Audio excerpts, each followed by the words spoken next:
Velkomin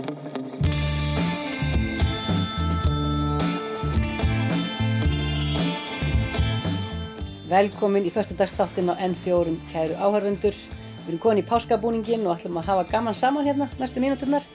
Farið ekki langt því eftir þáttinn verða tónleikar frá Græna hattinum, þar sem Örn og Ösp Eldjárn spila og syngja og fá mömmu sína sem gestasöngvarana Kristjánu.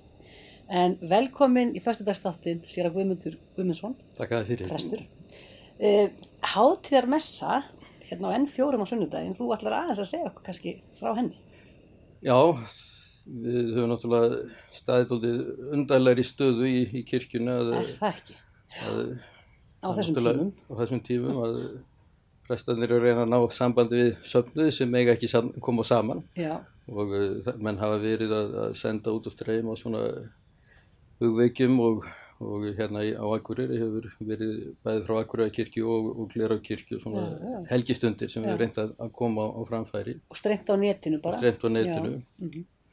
Og svo erum við að setja svona hugveikjur og annað. Það er náttúrulega hlutverk pressins að vera í sambandi við söfnuðinn sinn og fólkið. Og þetta er ákveðin vandi í þessum aðstæðum en áskorun eins og fólk talar ögrun. En hafið þið fengið viðbrögð á þessi streymi? Hefur fólk svona getað tileinkað sér tæknina og hafið þið fengið viðbrögð frá fólki? Já, það er svona, þegar messusóknar orðnir yfir 1000 þá er maður nokkuð ánægður, 2000, 3000 og þá er fólk allavega að kíkja á þetta og það er mjög ánægjulegt og það er náttúrulega það sem við viljum gera að leggja okkar á mörkum, bæði kirkjan og prestarnir Kirkjan er náttúrulega söfnuðurinn og þá er það þessi möguleiki og hann hefur bara reynst ágætt fyrir kirkjuna að hugsa hans út fyrir múrana, getum við sagt. Þið hafa náttúrulega þurft að kannski aðlaga ykkar starfsemi svolítið að ástandinu og fólk er væntanlega ekki að gifta sig mikið eða skíra í kirkju mikið á þessum tímum. Við tókum þá afstöðu hér að hvetja fólk til þess að fresta slíkum athöfnum en útfærir er náttúrulega eitthvað sem það gengur ekki og í rauninni er samkomubannið með þeim hætti að þetta allar slíka svona samkomur eru bannaðar nema með þessum fjöldatakmörkunum og þá er það 2 metrar á milli og við höfum reynt að leysa það þannig og til þess í Akureyrarkirkju þá er sem sagt útsending og það er nú víða og hefur tíðkast svo sem til sveita hér og víða land að fólk situr í bílunum sem kemst ekki inn í þessar litlu sveitakirkjur svo að sú tækni er þá nýtt og það er náttúrulega svona þetta er erfið spor að kveðja og svona viðkvæmara aðstæður mjög og það er þá verið gert með þessum hætti en það var bara nánastu aðstæður. Það er heildartalan, það er með presti, organista, mögulegum söngurum, valla kór. Það er ekki stór kór. Nei, þannig að þetta er bara nánasta fjölskyldan sem kemur í kirkjuna. Og í dag er föstudagurinn langi. Já. Þegar við erum í þessu spjalli og það er náttúrulega setur áherslu á í rauninni þennan á sorgina, þjáninguna, erfiðleikana og við erum dálítið þar. Og þá kannski komum við að þessari hátíðarmessu. Já, tölum aðeins hátíðarmessuna sem er búið að taka upp reyndar. Jú.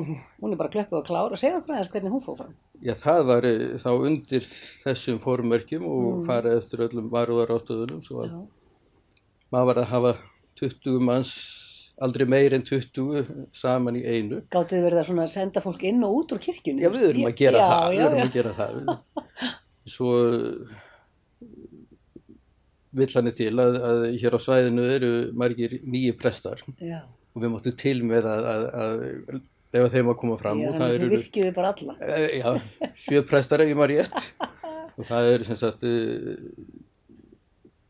sem sagt páskaboðskapurinn er náttúrulega í kirkjunni er alltaf að segja sögur og náttúrulega píslasagan er föstudagurinn langi og svo er sem sagt páskafrásagnirnar og það eru 3 konur sem fara út á gröfinni og þá fekk Hildur Eir Bolladóttir þá frábæru hugmynd að já, við skulum hafa 3 konur sem verða með stuttar hugveikjur og þær eru að tala sem sagt hún, Hildur Eir Bolladóttir,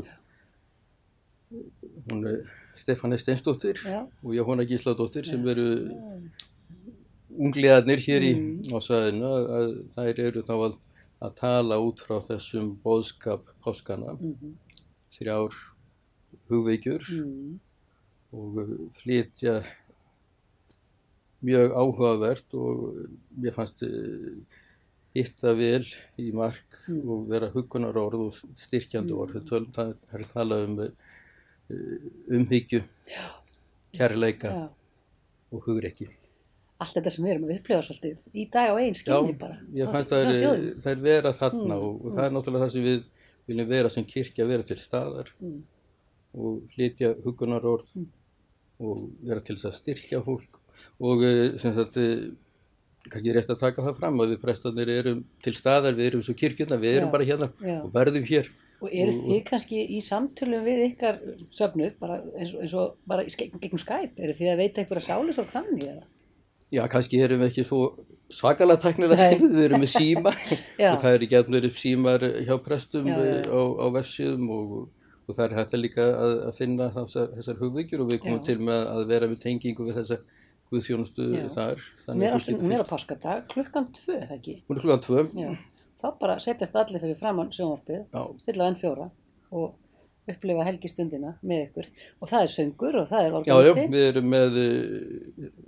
Já, við gátum nú ekki tjaldað, þetta er í Akureyrarkirkju. Já, nóg pláss þar, þetta dreifa öllum. Já, það er hymnodía sem syngur, við gátum ekki tekið 80 manna kór hann inn, það er ekki náttúrulega ekki. Það hefur verið gaman, það hefur verið stórkostlegt. Þetta er góð kór. Já, fínn kór og þau syngja alveg dásamlega þessa fallegu páskasálma sem eru huggunaríkir og kröftugir. Og er Eyþór Ingi organisti? Hann er organisti og Sigrún Magna, Þorsteinsdóttir. Og svo spilar Valmar Valjóts á fiðluna, það getur rétt ímynda ykkur og svo Margrét Árnadóttir syngur einsum og syngur eftir þessar hugveikjur, þá syngur hún sem sagt úr Messias eftir Hendel. Takk kærlega fyrir að koma í þáttinn og segja okkur frá þessu, Guðmundur, séra Guðmundur og bara gleðilega páska, minnum á hátíðarmessuna á sunnudaginn 2:00. Takk. Takk.